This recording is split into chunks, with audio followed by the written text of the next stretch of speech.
이번에 제가 선택한 책은 욱하는 성질 죽이기라는 제목인데요. 화를 다스리면 인생이 달라진다. 맞아요. 근데 그게 잘 안 되죠? 로널드 T. 포터 에프런이라는 작가가 지은 책인데요. 이분은 작가라기보다는 사회복지학 석사와 의학 박사, 분노 관리 및 정신건강 카운셀러를 하시고 계시고 중독 치료 전문가로서 활동하고 있습니다. 현재 위스콘신주 오클레어에서 심리치료 클리닉을 운영하고 있어요.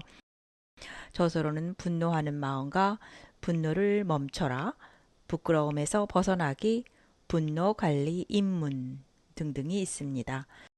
옮긴이는 전승로 씨네요. 제가 이 책을 픽업한 이유는요. 우연찮게 제가 이 책은 공항에서 산 건데 여행을 하다 보면 또는 이렇게 좀 다른 곳에 갔을 때 또는 뭐 익숙한 곳이라 할지라도 세상을 살아갈 때 욱하는 경우들이 있더라고요. 저는 좀 많이 있는데 그거를 컨트롤하기 위해서 나름의 노력과 이런 걸 취하고 있지만 그래도 이런 책들을 읽으면서 마음을 다스려 볼까 하는 생각도 가끔은 들어서 아마도 그래서 그때 제가 구입한 것 같습니다. 이거는 어떤 무슨 소설이나 그런 게 아니기 때문에 이 사람이 클리닉 하면서 그 얻었던 사례들을 통해서 저희들한테 어떤 그 지혜와 치유를 주는 책입니다. 자, 그럼 챕터 1. 분노란 무엇인가? 자신도 모르게 폭발하는 성질. 사람들은 종종 무섭고 이상한 일을 경험하죠. 때로는 마치 육체와 뇌가 없는 것처럼 행동에 대한 통제력을 잃기도 하고, 훗날 반드시 후회할 말들을 자신도 모르게 내뱉곤 하죠. 이러한 상황을 보다 이해하기 쉽도록 화를 억누르지 못하는 4명의 사례를 소개해 보겠습니다. 라일. 라일은 어린 시절 아버지로부터 아동학대를 당했던 남자입니다. 라일은 8살 때 아버지의 손에 거의 죽을 뻔한 경험이 있었습니다. 깜빡 잊고 난로에 넣을 땔감을 쌓아놓지 않았는데 집에 돌아온 아버지는 라일이 일을 해놓지 않은 걸 보고는 머리가 깨져 기절할 때까지 라일을 폭행했습니다.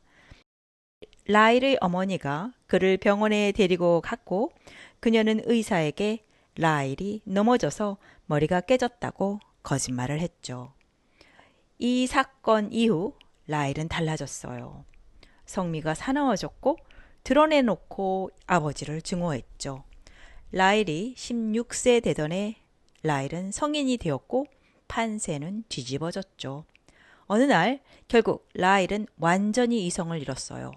무슨 일이 일어났는지 본인도 제대로 기억하지 못했습니다. 그의 여동생은 내게 오빠가 완전히 이성을 잃고 아버지에게 미친 듯이 소리 지르다 마구잡이로 달려들었어 라고 말했어요. 라일이 아버지를 바닥에 넘어뜨린 채 마구 발길질을 하는 등 인정사정 없이 아버지를 두들겨 팼다는 것이죠. 문제는 여기부터이죠. 라일은 이제 30세의 어른이지만 아직도 감정 조절을 못해 자주 그리고 아주 무섭게 화를 내거든요. 그런 다음에는 자신이 언제 그랬냐는 듯 기억을 못해요. 16세 때 처음 그랬던 것처럼 전혀 기억이 없다고 하거든요. 라일은 이러다 언젠가 자신이 살인까지 저지르는 건 아닐까 두려워하고 있어요. 하루속히 도움을 받지 않는다면 정말 자신의 걱정대로 살인자가 될 수도 있겠죠. 브렌다. 모든 사람에게 무시당하며 사는 여자랍니다. 브렌다는 늘 있는 듯 없는 듯한 여성이었어요. 조용하고 착하지만 특별한 면이 없는 눈에 잘 띄지 않는 존재였죠. 오늘도 브렌다는 회사에서 자신이 제시한 좋은 의견을 상사가 농담 반 진담 반으로 무시하는데도 웃고만 있었죠. 파티에서 남편이 노골적으로 다른 여자를 넘보는데도 아무렇지 않은 듯 보였어요. 그러나 사실 브렌다는 속으로 무척 분노하고 있었어요. 실제로 브렌다는 한 달에 한 번씩 갑작스럽게 폭발하곤 했는데 이때 그녀가 쏟아내는 욕설은 상상을 초월했거든요. 그녀가 브렌다라는 사실이 도저히 믿겨지지 않을 정도였고 브렌다의 의지대로 말을 하는 게 아니라 입에서 욕이 스스로 튀어나오는 것처럼 보였거든요. 브렌다의 모습은 마치 딴 사람이 말을 하는 것처럼 너무도 낯설었죠. 세 번째, 리카르도. 쉽게 마음이 상하는 자존심이 강한 남자입니다. 리카르도는 성실하고 사람 좋은 회사원이었지만 안타깝게도 자의식이 매우 약했어요. 스스로는 성공적인 삶을 살고 있다고 믿고 싶어 하지만 한편으로는 자신이 실패한 삶을 살고 있는 건 아닐까 하는 두려움을 가지고 있었죠. 며칠 전 그의 상사가 그에게 일부 서류 작업을 다시 하라고 시키자 리카르도는 그만 욱하고 분노를 터뜨렸거든요. 너까지 뚱땡이가 뭔데 나한테 이래라 저래라 하는 거야? 라며 상사에게 마구 소리를 질렀죠. 얼마나 심하게 화를 냈는지 결국 경비병 2명이 와서 리카르도를 사무실 밖으로 끌어내야 했어요. 과거에 이미 여러 차례 그랬던 것처럼 리카르도는 그날도 해고되었죠. 그날 밤 리카르도는 울면서 아내에게 말했어요. 나를 무시하는 건 참을 수가 없어. 참아야 한다고 마음속으로 아무리 외쳐도 도저히 못 참겠어. 그냥 돌변해버려. 완전히 미친 사람처럼 되어버리는 내 자신을 나도 어쩌지 못하겠어. 샤렐. 버림받을까봐 늘 불안한 여자입니다. 남자친구가 너무 가까워진 것 같다고 시간을 두고 다시 생각해보자고 하더군요. 그 말을 듣는 순간 치솟는 분노를 참지 못해 꽃병을 던져버렸죠. 샤렐은 사랑하는 사람이 생기면 그에게 지나치게 집착하다 못해 자신을 잃곤 하거든요. 질투도 무척 심해서 남자친구가 다른 여자를 힐끗 쳐다보기만 해도 길길이 날뛰는 형이었어요. 샤렐의 가장 큰 두려움은 버림받는 것이었거든요. 그 두려움은 샤렐이 겨우 5살 때 어머니가 돌아가시고 몇 년 후 아버지마저 사라져 버린 데서 시작된 것으로 보여요. 샤렐은 사랑하는 남자친구가 조금이라도 거리를 두려는 기색이 보이면 즉시 패닉 상태가 되어 미친 듯이 흐느끼며 온몸을 부들부들 떨곤 하거든요. 언젠가 한 번은 분노에 차서 남자친구의 심장에 총을 겨눈 적도 있었어요. 그러나 샤렐은 분노에 찼을 때 자신이 했던 행동을 잘 기억하지 못합니다. 라일, 브렌다, 리카르도, 샤렐은 모두 욱하는 성질 때문에 고통받고 있습니다.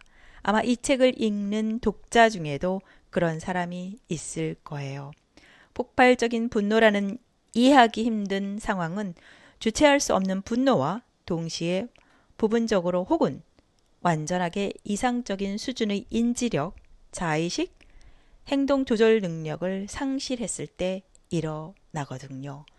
이러한 증상으로 고통받은 사람은 어느 순간 완전히 자기 자신을 잃고 딴 사람으로 변해요. 나의 고객 중에 한 사람은 언젠가 운전을 하다 자신의 차에서 뛰쳐나가 자신을 모욕한 다른 운전자를 두들겨 팬 일에 대해 이렇게 말했어요. 그때 차에서 내린 건 다른 사람이었습니다. 제가 아니었어요.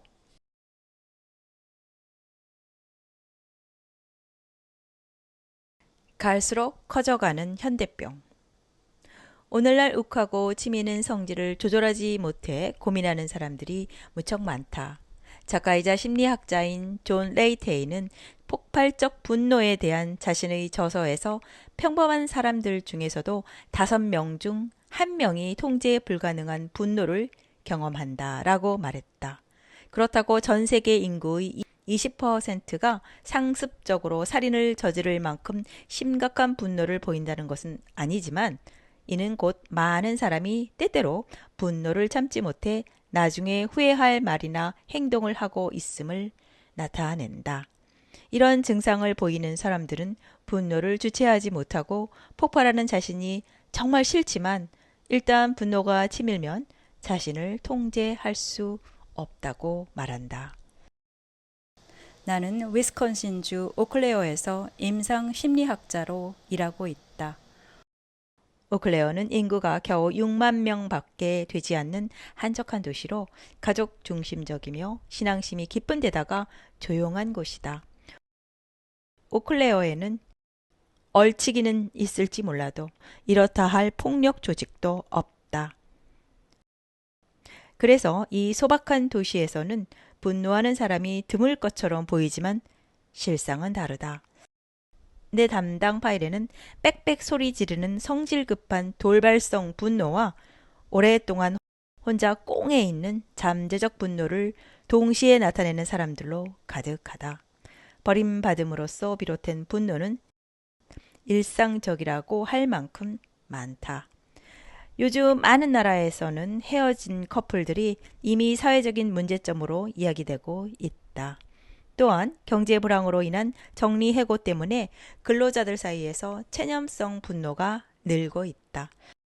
특히 이곳 오클레어에는 엄청난 수치심을 안고 사는 사람들이 지나치게 많다. 이들은 아주 작은 비난에도 매우 분노한다.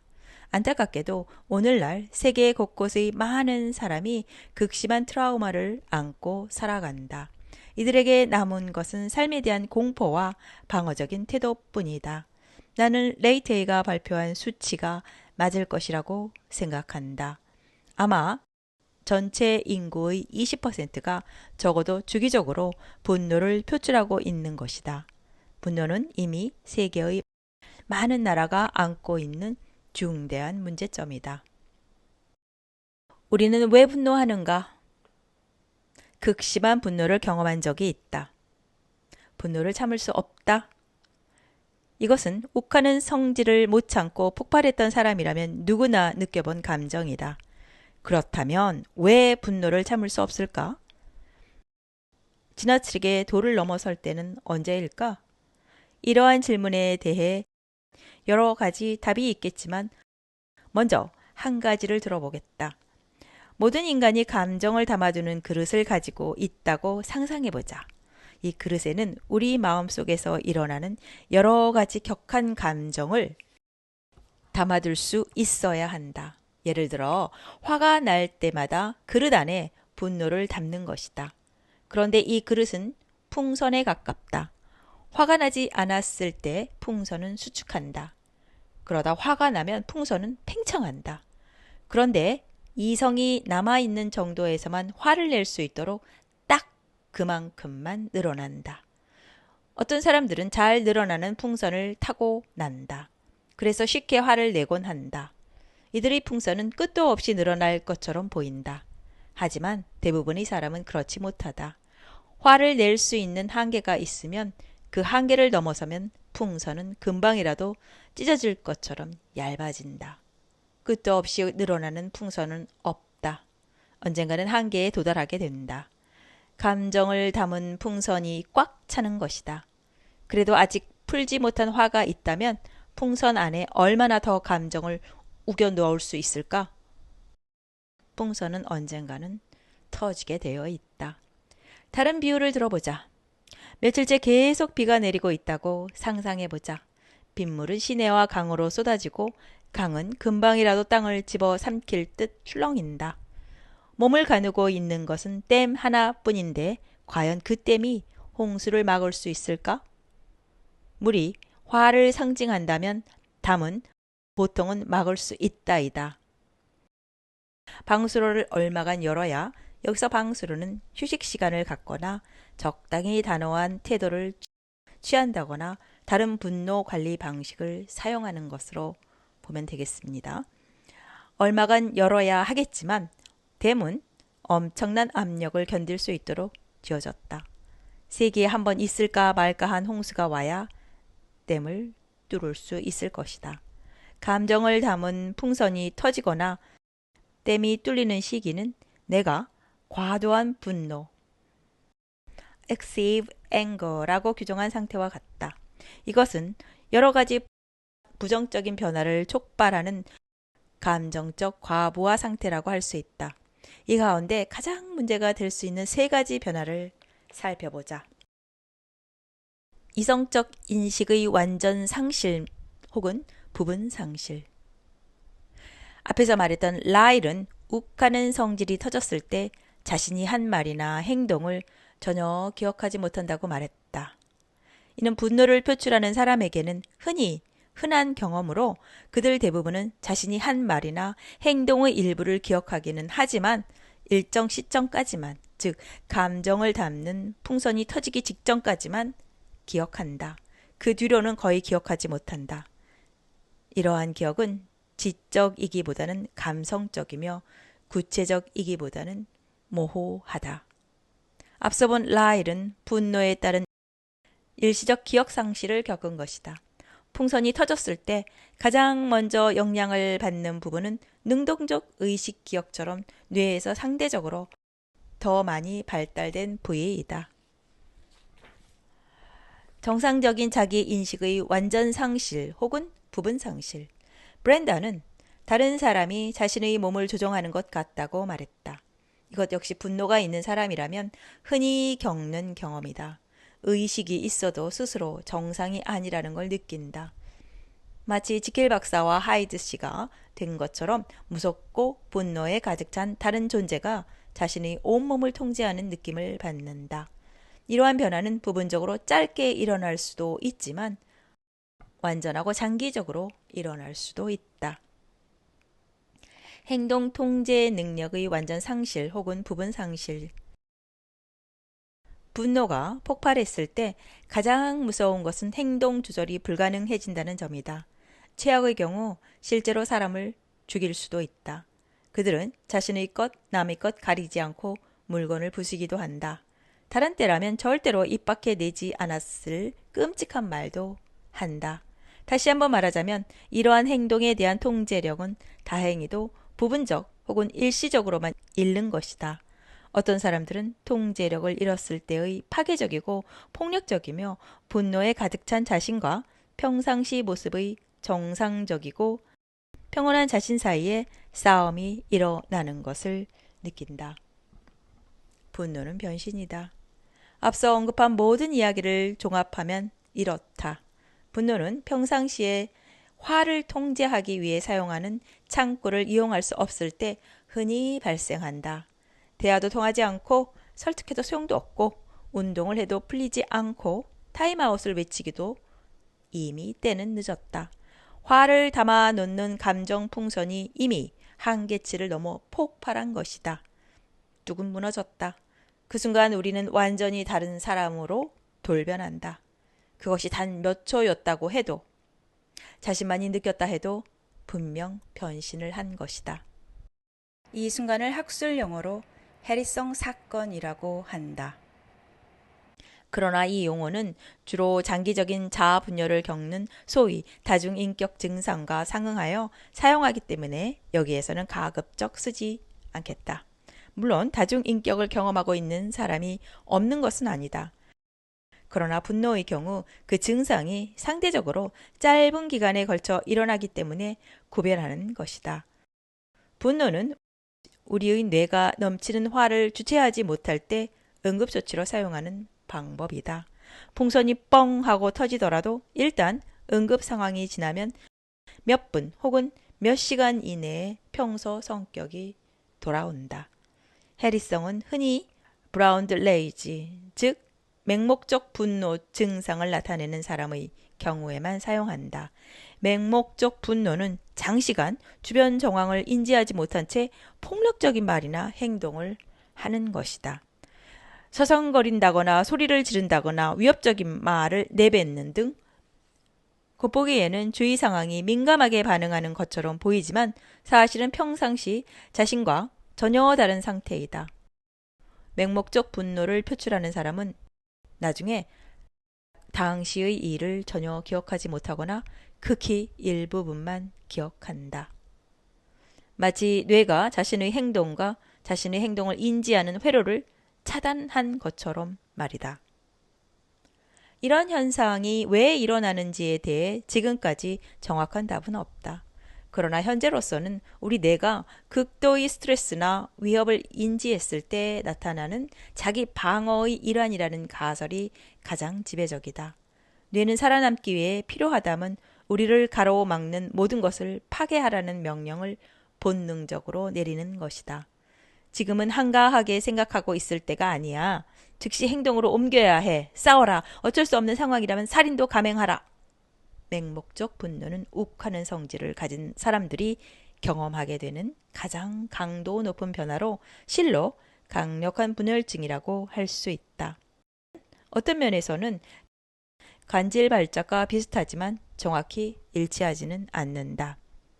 맹목적 분노는 거의 죽을 뻔했던 경험이 있다거나 성폭행 같은 목숨을 위협받았던 경험이 있는 사람이 그 트라우마를 어떻게 억누르느냐와 연관이 있다. 맹목적 분노는 알코올 의존자나 약물 의존자가 경험하는 일시적 기억 상실과는 다르다.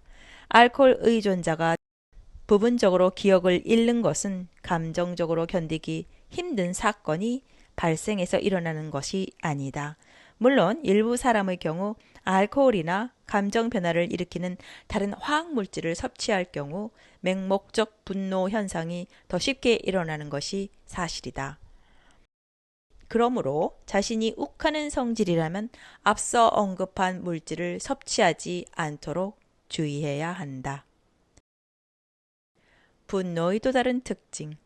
극심한 분노를 참지 못해 폭발하면 흔히 자신을 완전히 잃고 주의를 인지하지 못하는 등 성격이 180도 달라진 자신의 행동을 통제하지 못하게 한다. 이 밖에도 아래와 같은 측면이 있다. 첫 번째, 그 어떤 분노보다 총체적 분노가 훨씬 강력하다. 두 번째, 분노는 아무 예고 없이 급격히 발생할 수 있다. 세 번째, 분노는 천천히 수동적으로 발생할 수 있다. 네 번째, 네 가지 위협적인 상황 때문에 욱하는 성질이 폭발할 수 있다. 다섯 번째, 위협에 대한 잘못된 인식은 과장된 행동을 초래할 수 있다. 다음 장에서는 앞서 언급한 욱하는 성질, 즉 분노의 다양한 측면을 살펴보겠다. 총체적 분노. 총체적 분노는 그 어떤 화나 분노보다 강력한 극단적 사태이다. 화 혹은 분노라는 말로 그때의 경험을 표현하기에는 역부족이다. 분노가 치민 사람에게 화가 났다고 말하는 것은 엄청난 토네이도를 가리켜 폭풍이라고 하는 것과 같다. 그냥 화가 난 정도가 아니라 분노가 펄펄 뛰고 있는 상황이다. 총체적 분노는 몰아치는 분노의 폭풍, 복수의 칼날을 품은 초강력 태풍과 같다. 이 같은 분노는 한 사람의 몸과 마음을 총체적으로 바꿔 잠재적으로 파괴를 일삼는 위협적인 인물로 만들 수 있다. 욱하는 성질은 육체를 좀먹이는 일이기도 하다. 심장은 쿵쾅쿵쾅 세차게 뛰고 꽉 쥔 주먹은 손이 피투성이가 되도록 책상을 내리친다. 목소리는 평상시보다 높아지고 다리는 후들후들 떨린다. 혈압의 급격한 상승으로 눈에 있는 모세혈관이 확장되어 말 그대로 세상이 빨갛게 보이는 사람도 있다. 화가 난 사람과는 대화가 가능하다. 아무리 화가 났어도 진정시킬 수 있고 적어도 말은 통하기 때문이다. 하지만 총체적 분노를 겪고 있는 사람에게는 말을 해도 소용이 없다. 흔히 욱하는 성질이 폭발하면 자신만의 세계에 빠지고 만다. 주위에서 뭐라고 하든 전혀 귀에 들리지 않거나 듣더라도 의미를 완전히 왜곡하여 이해한다. 누군가 제발 진정해 라고 말을 해도 너 또 다시 날 조종하려는 거지? 로 받아들이고 사랑해 라는 말도 널 증오해 라는 말로 듣는다. 하지만 이 순간이 지나 몇 시간 혹은 하루 정도 시간이 흐르면 엄청난 죄책감과 후회가 밀려든다. 욱하고 성질을 낸 사람은 그때 뭐가 홀렸나 봐. 정말 미안해. 널 겁주려고 한 건 아니었어. 일부러 때린 건 아니야. 다시는 안 그럴게. 제발 용서해줘. 라며 사과한다. 여기서 유일한 점은 모든 분노가 총체적 분노는 아니라는 것이다. 상대적으로 덜 위협적이거나 약한 분노도 있다. 부분적인 분노나 약한 수준의 분노에 대해서는 이 장 끝부분에 다루도록 하겠다. 먼저 욱한 성질의 6가지 종류를 살펴본다. 첫 번째, 돌발성 분노. 지킬 박사는 평소 아무렇지 않다가 갑자기 하이드시, 즉 무서운 성격으로 돌변한다. 한마디로 위협적이다.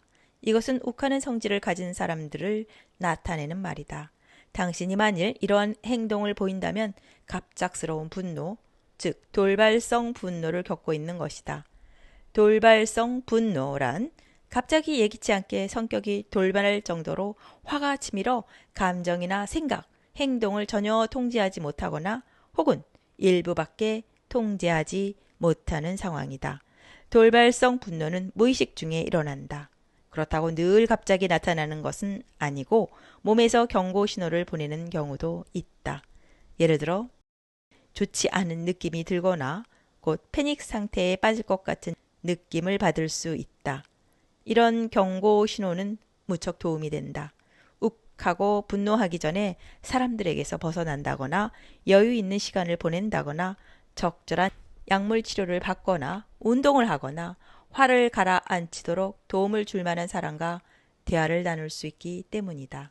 그러나 보통은 아무 신호나 경고 없이 화가 폭발한다. 신호는커녕 다른 사람들에게는 대수롭지 않은 사건에 자신만 욱해서 이성을 잃고 악을 쓰며 상대방을 위협하고 억압하며 공격한다. 마치 폭주하는 기관차처럼 엄청난 속도로 보통 수준의 화를 넘어 폭발한다. 아무것도 들리지 않기 때문에 그 어떤 말로도 진정될 수 없으며 넘치는 분을 모두 소진할 때까지 스스로를 제어할 수 없다. 이러한 돌발성 분노는 3장에서 다루겠다. 2. 잠재적 분노. 분노가 항상 특정 사건에 대해 즉각적인 반작용으로 나타나는 것은 아니다. 때로는 자신이 불공평하다고 느끼는 상황에 대한 반응으로 천천히 누적되기도 한다. 이와 같은 화는 이성이라는 장막 아래에서 수년간 용암처럼 이글거리고 있다가 결국 바깥으로 분출되며 이를 잠재적 분노라고 한다. 특정 개인 혹은 자신에게 피해를 주었다고 생각하는 모임이나 집단을 향해 분노가 장기적으로 쌓였을 때 자신이 불공평하다고 느끼는 상황에 대해 병적인 집착을 보인다.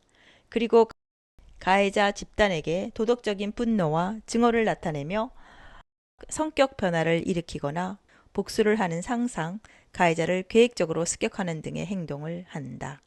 잠재적 분노를 겪고 있는 사람은 대부분은 자신에게 피해를 준 가해자가 도덕적으로 타락하였으며 폭군이고 악랄하다고 굳게 믿고 있다.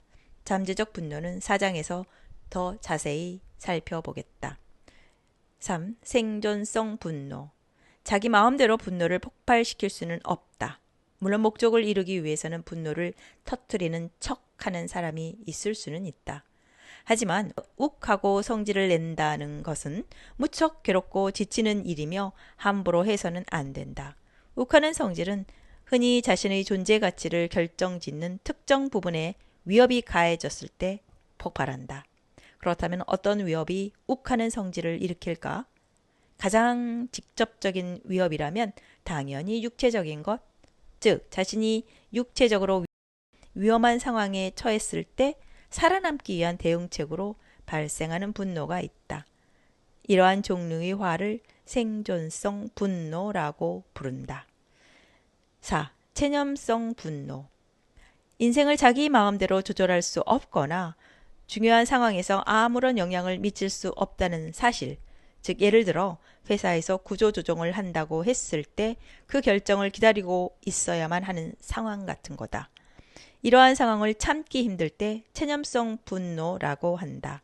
이러한 분노는 하늘에 대고 삿대질을 하며 왜 내 아들을 데려갔냐고 신을 향해 절규하는 아버지의 분노처럼 자신이 아무것도 할 수 없다는 무력감에서 비롯된다. 5. 수치심에서 비롯된 분노. 자신이 창피를 당했다거나 비난을 당했다거나 모욕을 당했다고 느꼈을 때 이는 누구나 싫어하는 상황이다. 솔직히 누가 좋아하겠는가? 하지만 상대방이 의도적으로 무시한 것도 아닌데 민감하게 반응하는 사람들이 있다. 이를 수치심에서 비롯된 분노라고 하며 자신을 수치스럽게 만든 사람에게 욕설을 퍼붓는다거나 폭력적인 행동을 한다. 6. 버림받음에서 비롯된 분노. 외로움, 초조함, 불안감 등을 잘 견디지 못할 때도 불화가 발생할 수 있다. 예를 들어 예전에 자신과 사귀던 사람이 현재 다른 사람과 사귀고 있는데도 절박하게 그 사람이 돌아오기만을 바라는 경우가 그렇다. 헤어진 사람에게 자신의 애절한 마음을 털어놓으려고 전화를 걸지만 결국 자신은 꼴도 보기 싫으며 재수 없다고 소리치다 끊게 된다. 그러한 분노를 버림받음에서 비롯된 분노라고 한다. 생존성 분노, 체념성 분노, 수치심에서 비롯된 분노, 버림받음에서 비롯된 분노는 모두 자신에게 꼭 필요하다고 인식되는 것을 얻기 위한 싸움이다. 첫 번째는 신체적인 안전을 지키기 위해서이고 두 번째는 긴박한 상황 속에서 자신이 중요한 역할을 하고픈 욕구이다. 세 번째는 사회의 구성원으로서 존중받고 싶은 욕구이며 네 번째는 자신을 아끼고 사랑하는 사람에게 속하고 싶은 욕구이다. 이 네 가지 모두 각각 다른 욕구이지만 험난한 세상에서 살아남기라는 같은 배경에서 출발하고 있다. 지금까지 모두 6가지 분노를 살펴보았다. 2가지는 진전 속도에 따라 돌발성 분노와 잠재적 분노로 나누었고 4가지는 위험의 종류에 따라 생존성 분노, 체념성 분노, 수치심에서 비롯된 분노, 버림받음에서 비롯된 분노로 분류하였다. 계속해서 이 6가지 분노에 대한 심도 있는 분석과 그것을 최소화하는 방안을 살펴볼 것이다. 욱하는 성질과 위험에 대한 왜곡된 인식. 우리가 인생을 살면서 보이는 여러 가지 반응은 각각 그 의미를 갖고 있다. 심지어 욱하는 성질도 상황에 따라서는 필요한 반응일 수 있다. 가장 단적인 예로 폭발적인 분노는 목숨이 위험한 상황을 이겨낼 수 있게 도와주기도 한다. 예를 들어 적이 칼을 들고 공격하는데 생각만 하고 있다면 안 된다. 어디 보자. 현재 취할 수 있는 반응으로는 무엇이 있지? 싸울 수도 있고 도망갈 수도 있고 또 그럴 시간에 위협에서 벗어나기 위해 아무 행동이라도 취해야 한다. 모두 두뇌 활동을 잠시 멈춰놓고 살기 위해 애쓰는 것이 최선이다. 아무리 쉽게 욱하고 분노를 터뜨리는 사람이라 해도 인생을 살면서 자주 생명이 위협한 상황에 놓이는 걸 바라지는 않는다. 하지만 그 말은 어쩐지 앞뒤가 맞지 않는다. 분노는 생명에 대해 심각한 위협을 느꼈을 때 일어나는 것인데 목숨이 위험한 긴박한 상황도 아닌데 분노를 터뜨리는 것은 어찌된 일일까? 정답은 실제로 이들은 큰 위험이 없는데도 자주 자신이 극심한 위험에 처했다고 믿기 때문이다. 그들은 위험에 대해 왜곡된 인식을 갖고 자신이 시도 때도 없이 비난당하고 있다고 믿는다. 그런 사람에게 세상은 안정과 안락함이 아닌 적개심과 위험, 그리고 언제 공격해 올지 모르는 적으로 둘러싸인 위험천만한 곳으로 인식된다. 그렇다면 이들은 어째서 자신이 항상 위험에 처해 있다고 믿게 되었을까? 아마 인생에서 한 번쯤 정말 목숨이 위협했던 적이 있었거나 어쩌면 실질적인 경험이 없었어도 세상은 나쁜 사람으로 가득하다는 생각을 머릿속에 주입시킨 부모 밑에서 자랐기 때문일 것이다. 아니면 머리를 약간 다치는 바람에 다른 사람의 의도를 쉽게 오해해서 그럴 수도 있다. 누군가 욱하고 성질을 터뜨릴 때는 이와 같은 즉각적인 위험에 대한 인식이 그 사람의 머릿속을 지배한다. 그러한 때는 잠시 쉬면서 털어버려 라는 말은 아무런 의미가 없다. 털어버릴 수 있었다면 진작 했을 텐데 마음대로 되지 않는다. 분노는 점점 더 세차게 타오르고 다른 사람이 하는 말은 도리어 화를 돋을 뿐이다. 특히 정신 차리고 진정하란 말이야. 같은 말은 기름을 붓는 격이다. 그러다 그는 결국 자신의 분노에 완전히 몰입하게 된다. 일단 그 단계가 도달하면 매사를 삐딱하게만 본다.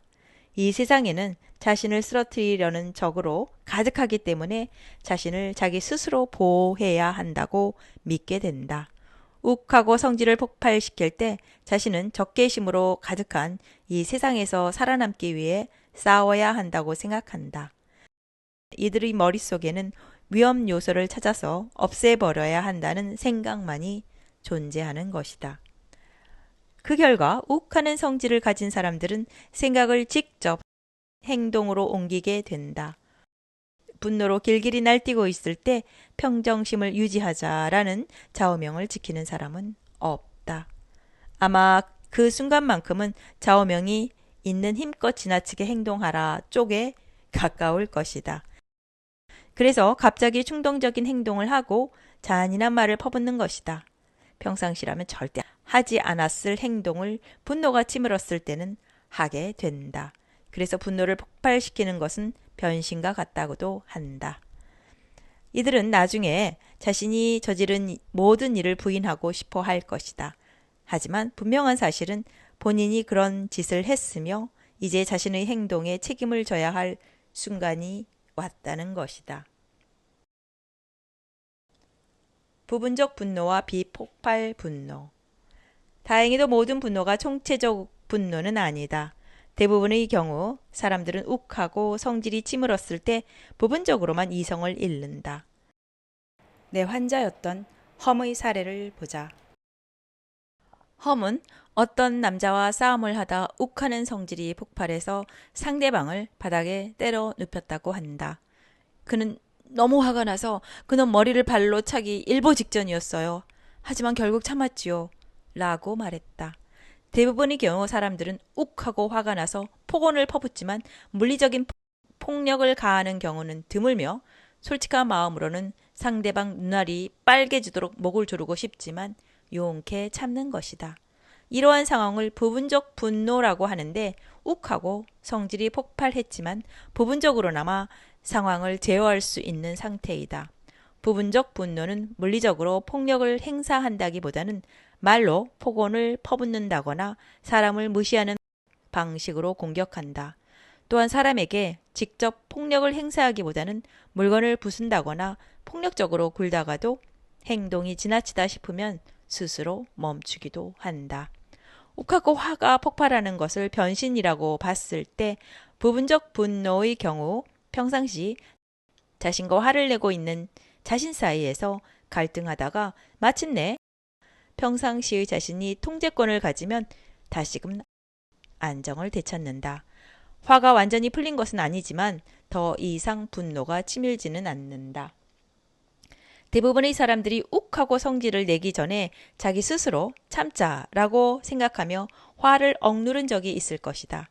이렇게 화가 폭발하던 찰나에 어찌어찌해서 고비를 넘겼을 때를 비폭발 분노라고 부른다. 평범한 중년의 가정주부 엘리가 경험한 일을 예로 들어보자. 하루는 만취 한 채 들어온 남편을 보고 엘리는 급속도로 화가 끓어오르는 걸 느꼈다. 그이는 거실 바닥에 널브러져 있었고 저는 그이한테 방에 가서 자라고 고래고래 소리를 질렀죠. 하지만 내 말을 아예 듣지도 못하더라고요. 정말로 그이를 마구 때리고 발로 차고 싶었어요. 이러다 이성을 잃겠구나 싶었는데 갑자기 딱 멈추었어요. 그런데 어떻게 그랬는지 모르겠지만 욱하는 성질을 딱 멈추고 그이를 거실에 둔 채로 저 혼자 방으로 들어가서 잤죠. 부분적 분노나 비폭발 분노는 강한 분노의 총체적 분노의 중간 단계로 때로는 욱하는 성질도 조절할 수 있다는 것을 보여주는 징조이다. 그 말은 곧 휴식이나 부정적인 생각 대신 편안한 생각을 하기 같은 표준 분노 관리 방법이 욱하고 성질이 폭발했을 때도 효과가 있다는 의미이니 참 다행스러운 일이다. 이 방법은 분노를 잘 조절하고 어려운 상황에 처했을 때 잘 대처할 수 있게 도와줄 것이다. 분노 때문에 치르는 값비싼 대가. 한 남자의 이야기를 예를 들어보겠다. 이성을 잃었죠. 완전히 제 정신이 아니었어요. 먼저 아내에게 그 빌어먹을 입을 닥치라고 마구 소리를 질러댔죠. 그 다음에 아내가 중요한 서리나 물건 따위를 놓는 테이블을 넘어뜨렸어요. 그리고는 아내의 따귀를 때려버렸습니다. 그 순간 제 아이가 911을 불렀고 이제 아내에 대해 접근 금지 명령이 떨어져 대화도 못 나누게 됐죠. 제가 왜 그런 바보 같은 행동을 했을까요? 욱하는 성질. 특히 돌발성 분노는 값비싼 대가를 치러야 한다. 사실 어떻게 보면 분노라는 것은 일부 사람만이 누릴 수 있는 사치인 셈이다. 그렇다면 여기서 분노를 조절하지 못했을 때 치르는 대가를 몇 가지 들어보겠다. 눈에 들어오는 낯익은 항목이 있는가? 자유가 제한된다. 감옥, 접근 금지 명령, 법원의 분노 관리 혹은 가정폭력 방지 프로그램 교육 명령은 욱하는 성질이 있는 사람들이 자주 맞이하는 결과이다. 다른 이에게 정신적, 육체적 피해를 준다. 다른 사람은 물론 자신이 사랑하고 아껴주고 싶은 사람까지 해친다. 나중에 아무리 죄책감으로 괴로워해도 때늦은 후회일 뿐이다. 인간관계가 깨진다. 결혼, 우정, 가족관계가 망가진다. 언제 터질지 모르는 시한폭탄을 옆에 두고 누가 있고 싶겠는가. 자신과의 약속을 항상 깨트린다. 다시는 누군가에게 그런 상처를 주지 않겠다고 맹세하지만 얼마 안 가서 성질이 또 폭발하고 만다. 해고, 정학, 퇴학을 당할 수 있다. 회사나 학교에서 자주 욱하고 성질을 내는 사람은 결국 아무 일도 못하게 된다. 재정적인 압박을 받는다. 망가뜨린 물건을 변상하거나 욱하는 성질이 폭발했을 때 일으킨 사고를 처리하는 데 드는 법적 비용, 그리고 일 못해서 손해보는 급여 등 재정적인 피해가 크다. 사람들이 두려움의 대상이 되면 신뢰를 잃는다. 욱하는 성질이 있는 사람들은 자신을 꺼리는 타인의 시선과 자신에 대한 낮은 신뢰 수준을 극복하기 위해 싸워야 한다.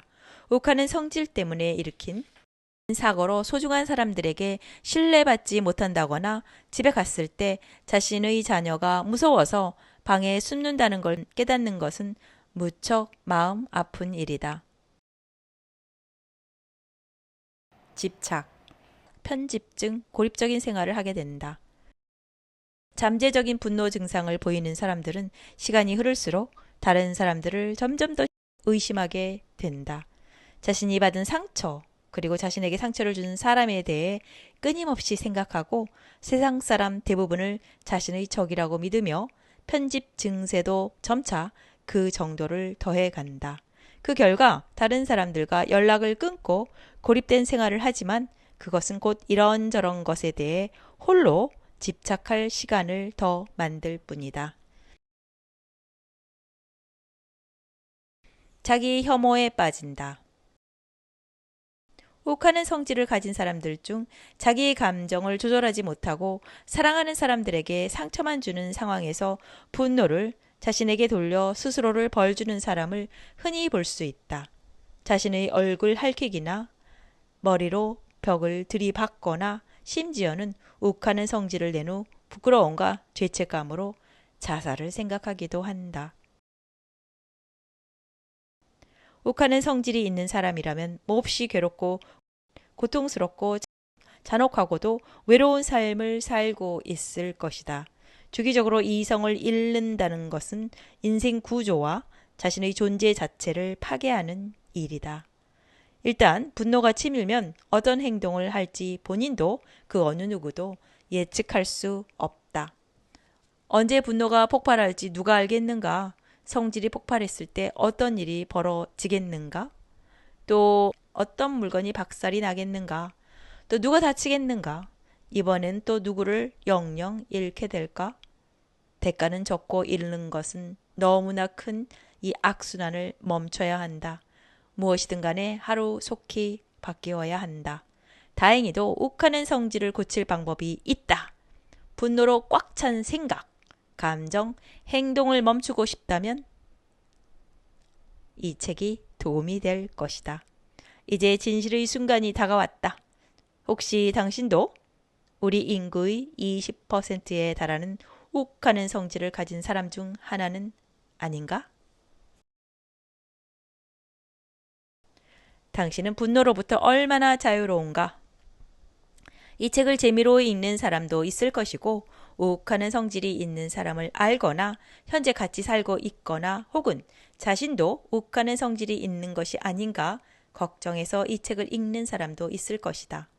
만일 본인에게 욱하는 성질이 있고 그것이 고민이라면 다음의 분노 유형 판별 진단지에 답해보자. 이 진단지는 자신이 욱하는 성질이 있는지 있다면 어떤 종류인지 파악하게 하는데 도움이 될 것이다.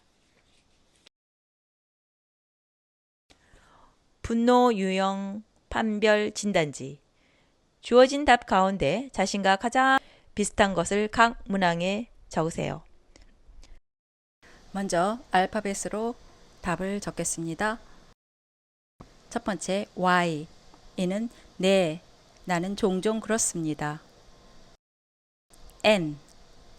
아니요, 나는 그런 생각이나 행동은 하지 않습니다. M. 잘 모르겠습니다. 이 문장이 내 생각이나 행동과 일치한다고 확신할 수 없습니다. 별.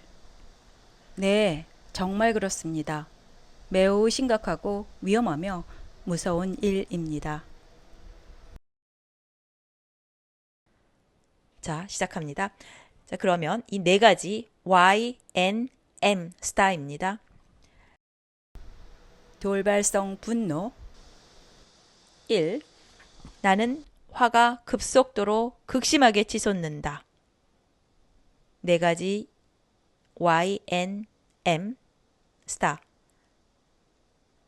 Y는 종종이고 N은 전혀 아니고 M은 잘 모르겠고 스타는 정말 그런 경우입니다. 표시하시고 2. 가끔 너무 화가 나서 행동이나 말을 주체할 수 없다.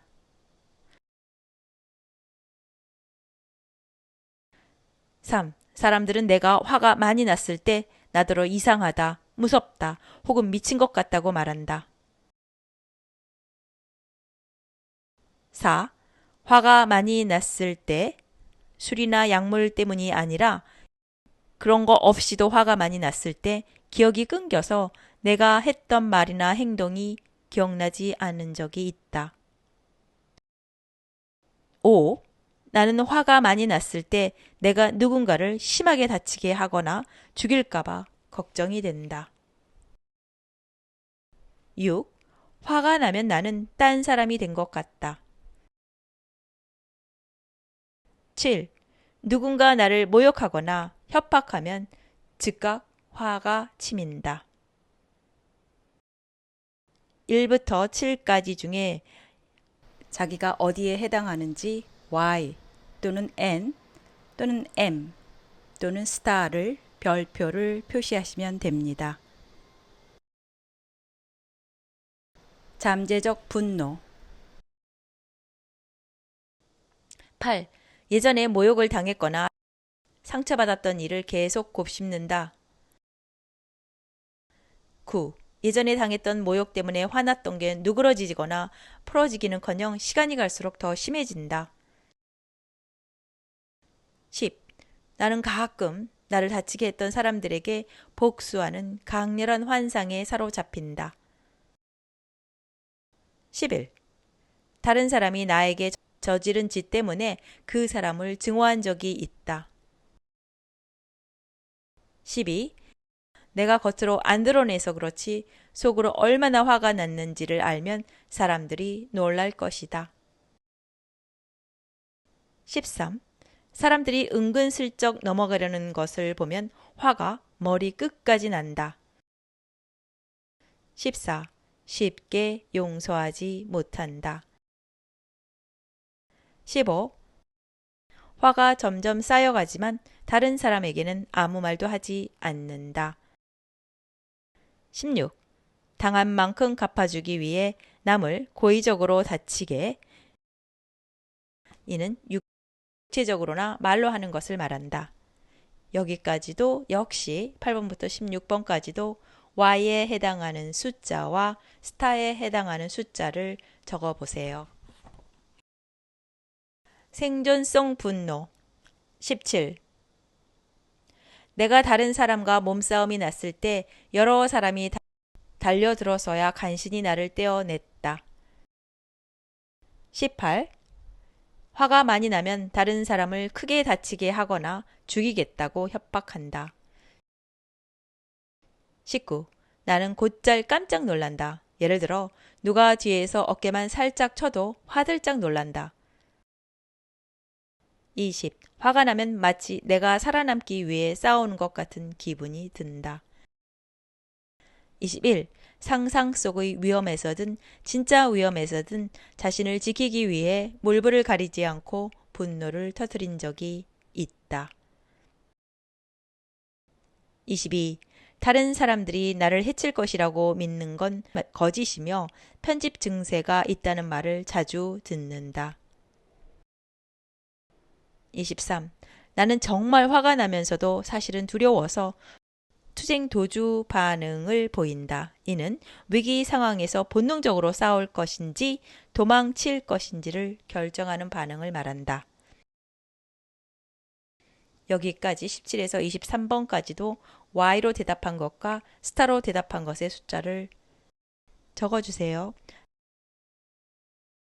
체념성 분노 24. 사람들이 나를 인정하지 않고 내 말을 듣지 않을 때 폭발할 것만 같다. 25. 혼자 더 이상 못 참아 라고 생각한 뒤에 욱하는 성질이 폭발한 적이 있다. 26. 내가 통제할 수 없는 상황에 처하면 화가 나고 무기력한 느낌이 든다. 27. 내 뜻대로 일이 되지 않으면 물건을 부수고 바닥을 주먹으로 내리치거나 악을 쓴다. 28. 너무 화가 나면 서로 그게 상황을 악화시키는 일이라고 해도 무슨 일이든 해야 직성이 풀린다. 29. 나를 조절할 수 있는 통제권이나 힘이 있는 사람에게 폭력을 행사하거나 복수하는 생각을 품은 적이 있다. 역시 24번에서 29번까지도 Y라고 적은 것과 스타라고 적은 것의 넘버 개수를 적어주세요. 수치심에서 비롯된 분노 30. 사람들이 나를 존중하지 않으면 분노가 치민다. 31. 나에게는 내 평판을 지키는 일이 무척 중요하다. 32. 사람들이 나를 바보, 못난이, 무능력자라고 생각할까봐 자주 걱정한다. 33. 나는 누군가 내 잘못을 지적했을 때처럼 창피를 당하면 정말 화가 난다. 34.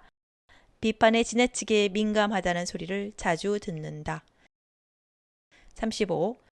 사람들이 나를 혹평했다 싶으면 계속 마음에 담아둔다. 36. 사람들이 나를 무시하면 화가 난다. 30번부터 36번까지 역시 Y와 스타 숫자를 적어주세요. 버림받음으로써 비롯된 분노 37. 내가 버림받았거나 배신당했던 때를 생각하면 분노가 치민다. 38. 질투심이 너무 강해서 괴롭다. 39. 나를 소위 걱정한다는 사람들이 못 믿을 사람들임을 증명하기 위해 증거를 찾는다. 40. 사랑하는 사람들로부터 냉대받거나 무시당하면 견딜 수가 없다. 41. 나를 버리고 떠났다거나 나를 냉대했던 혹은 배신했던 옛 배우자 혹은 현 배우자에게 복수하겠다는 생각에 집착한다. 42. 내 배우자나 자녀들이나 친구들이 나를 사랑하고 챙겨주고 관심 가져주는 것보다 내가 주는 게 훨씬 많아서 손해보는 기분이 든다. 43.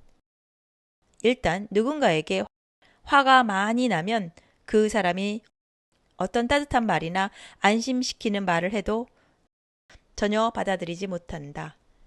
역시 여기도 Y와 스타의 넘버를 적어주세요.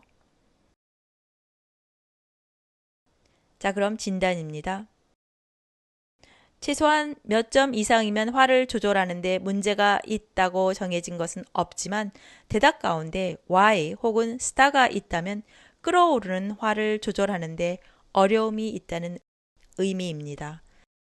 일반적으로 Y와 스타가 많을수록 분노 문제가 심각하다는 것이며 어느 특정 유형에서 Y와 스타가 더 많이 나왔다면 해당 유형의 분노 문제를 갖고 있을 확률이 높다는 의미랍니다. 그럼 분노를 어떻게 대처해야 할까?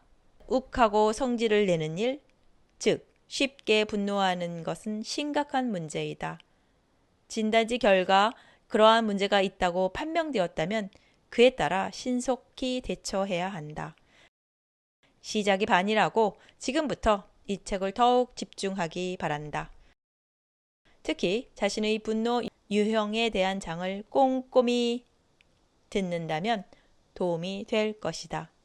하지만 지금 당신이 궁금한 것은 왜 욱하는 성질, 분노를 터뜨리는가는 이유일 것이다.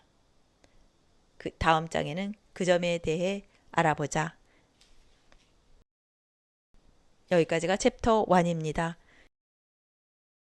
무엇이 분노를 만드는가입니다.